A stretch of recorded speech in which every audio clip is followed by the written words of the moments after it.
We're going to have a little bit of a discussion here, a little overview with Brian and I from our experiences here at the 2023 PRI show. Brian and I were discussing early before the camera started, and one of the things that we really thought was cool was the switch in momentum to keep the combustion engine alive with using alternative fuels for better emissions instead of just pushing everybody to the EV platform, which has a coolness in itself. But I think that's something that you took from it as well, Brian. Yeah, the renewable fuels, renewable technology, especially the diesel stuff, not that we get too much into that, but that's kind of an interesting avenue to go down, that the renewable on that side is going to help keep the internal combustion engine alive and thriving even in 2023 and beyond.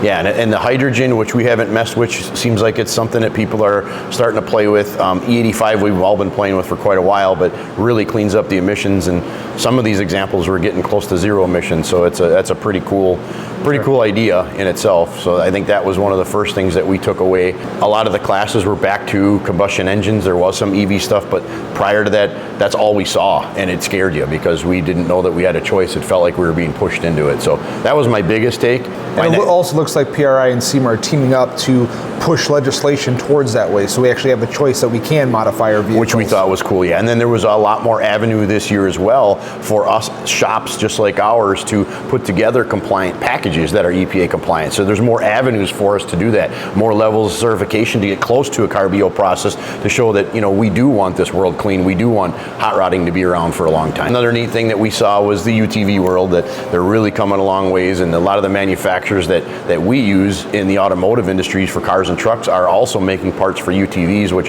in our area is pretty popular. We've been looking into starting to sell some of the parts and do some tuning and calibration here, doing some installations of the parts. Brakes, suspension, and tuning are all available for exhaust intake systems. Yep. Yeah, stuff that we already have on our website. So that's something that'll be coming down the pipeline from West Bend Dyno. And I know, Brian, you had a couple other things you were just talking about that you wanted to bring up. Yeah, it was just really cool to see. I mean, like they noted it was over 1,000 new exhibitors there at the show, so there was all kinds of things to see, from pure race to some street, tool machine, just all kinds of different products that were available. It was really refreshing to see I'd say a bigger push than it was in the last few years towards being able to continue down this path. And I'm always looking for stuff in the shop that we waste a lot of time on, man hours on, we're not able to recover. And one of the things that we knew was out there, but we got to see it firsthand, I think we did use it once, was the LiDAR technology for a gas gauge. A lot of these aftermarket tanks, when you're pulling and putting an aftermarket float or even a factory float, these things end up getting bent, or they're not working right after they've been installed. So get soaked with fuel, become unpredictable for fuel gauges, different ethanol contents destroy the sensors themselves. So that was a neat takeaway that I walked away with.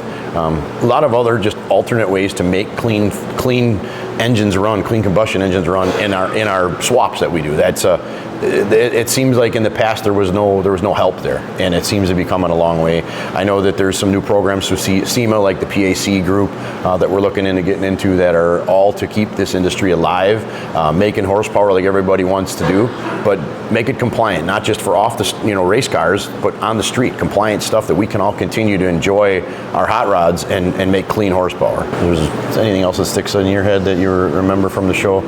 I was buzzing on all that stuff. That was really cool for me. Yeah, a lot of the new superchargers and turbos that are coming out, like Brad was talking about these packages that are EPA compliant, 50 state legal, and you can make 100, 200, 300 more horsepower legally and clean.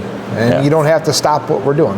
No matter what state you live in. So a lot of them are whether you're doing it at home or you're going to have a shop like us that does it and also backs up that data and does some of their own testing, which we do in-house here at West Bend Dyno, and we got connected with some more options for that at the show. So took away a lot of good stuff with that. So came away happy this year. Last year we came back going, man, doesn't look like this industry's going real far anymore. And this year we came away with a more positive attitude that we ain't going away. And it's nice to speak with our reps and all the people we deal with every day, face to face, and get a little more personal with our interactions with them, and kind of get that little better feeling that they're there to support us, which we appreciate. Yep. So in a nutshell, that was our experience at 2023 PRI. We'll be there again next year, and hopefully everybody's there with the same ideas that we have.